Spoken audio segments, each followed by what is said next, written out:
Antonio Circelli, bonjour. Bonjour monsieur.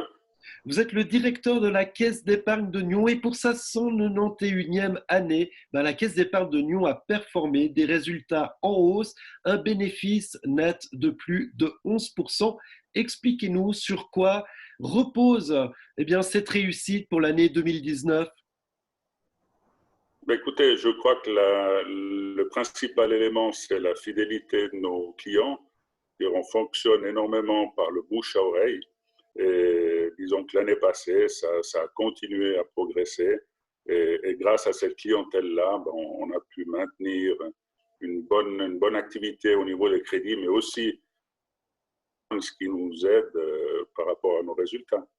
Voilà, hein, c'est carrément ce deuxième meilleur exercice, ça représente plus de 337 millions de francs. Exactement. Donc là, c'est le montant des crédits hypothécaires. Vous savez que nous avions eu un développement, je dirais, depuis 5 ou 6 ans, des crédits hypothécaires qui étaient relativement développés. Ça s'est un petit peu calmé. Et l'année passée, je veux dire, c'était un exercice qui était correct au niveau de la progression, mais qui était peut-être un petit peu moindre en termes de volume d'affaires. Mais disons, le volume qui a été traité nous a permis quand même de dépasser les exercices précédents. La Caisse d'épargne de Nyon, c'est le partenaire de l'économie locale. Alors, qui sont vos clients? Qui sont ces partenaires locaux?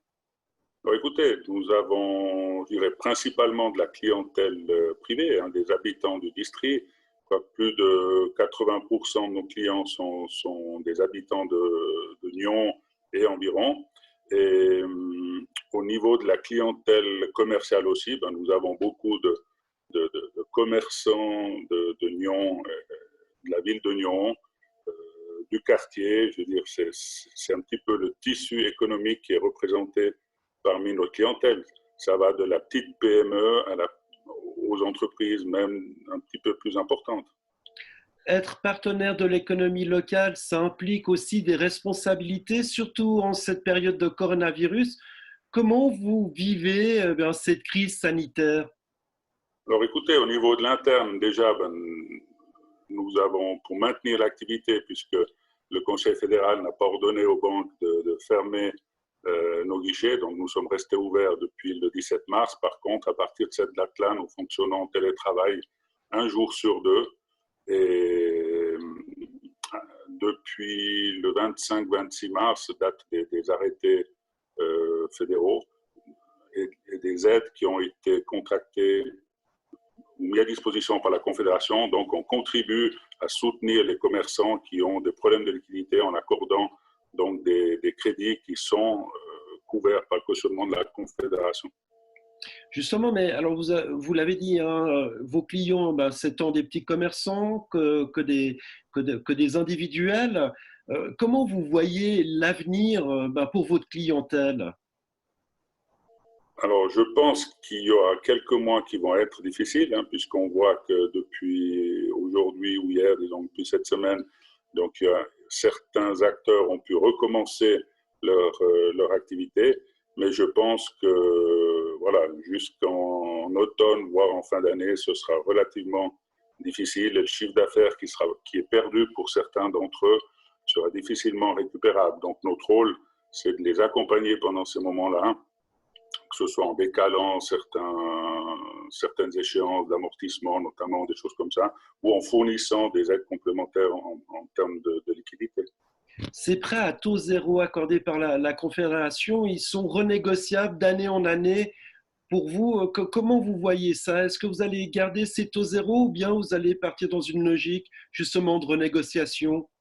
Alors effectivement, ce qu'on entend dans la presse, c'est que ces taux sont en vigueur pour une année, mais nous, au niveau des banques, les seules informations que nous avons reçues, c'est que voilà, ces crédits seront accordés pendant 5 ans à taux zéro. Donc, on n'a pas d'indication comme quoi, dans une année, on pourrait modifier le taux.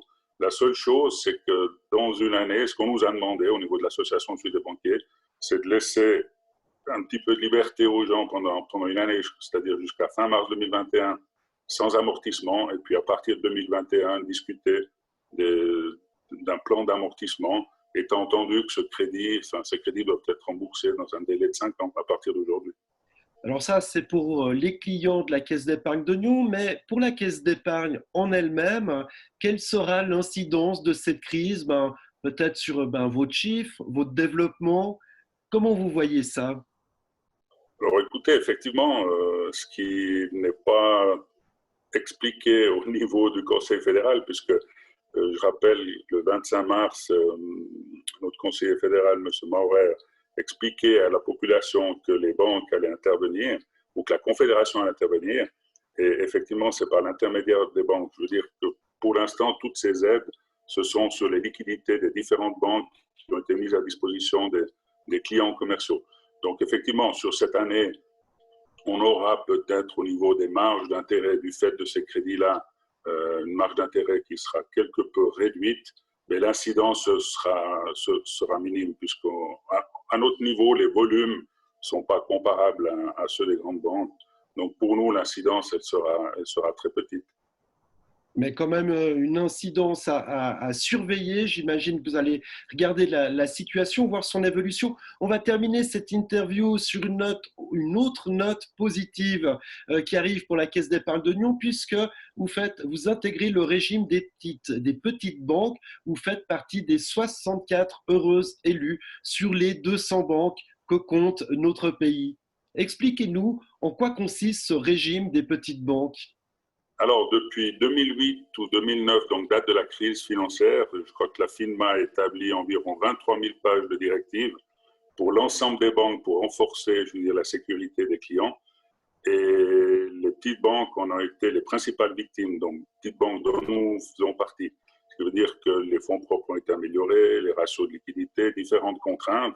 Et pour les banques comme les nôtres, c'est très contraignant, je veux dire, en termes de personnel, en termes de risques, en termes de reporting, de statistiques nous devons donner à la BNS et de contraintes de toutes sortes. Ce qui veut dire que depuis 2009, les petites banques, on s'est un petit peu plaint, on a essayé de se faire entendre à Berne et ça a mis presque 10 ans pour que ça a porté ses fruits finalement il y a quelques années. Donc, il y a eu un régime transitoire et depuis le 1er janvier 2020, donc ça a été effectivement mis en place.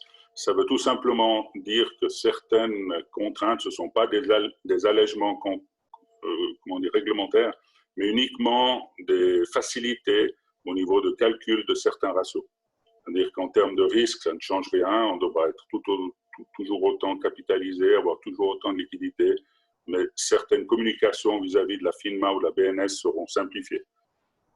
Mais c'est très marginal par rapport à l'ensemble. Donc, c'est une petite aide qu'ils nous ont donnée. Mais voilà, ça fait 10 ans qu'on tire un petit peu la langue et c'est peut-être que le début des améliorations qu'on attend depuis longtemps. Voilà, puis j'imagine quand même d'être l'une de ces 64 heureux élus, il y a de la fierté, hein, ça montre que le travail est bien fait. Oui, tout à fait. Et aussi au niveau de la capitalisation, puisque les critères d'entrée étaient surtout d'avoir des fonds propres conséquents et des liquidités aussi en suffisance. Donc, effectivement, ça fait plaisir. Antonio Circelli, le directeur de la Caisse d'épargne de Nyon, merci beaucoup de nous avoir accordé ces quelques minutes. Merci à vous.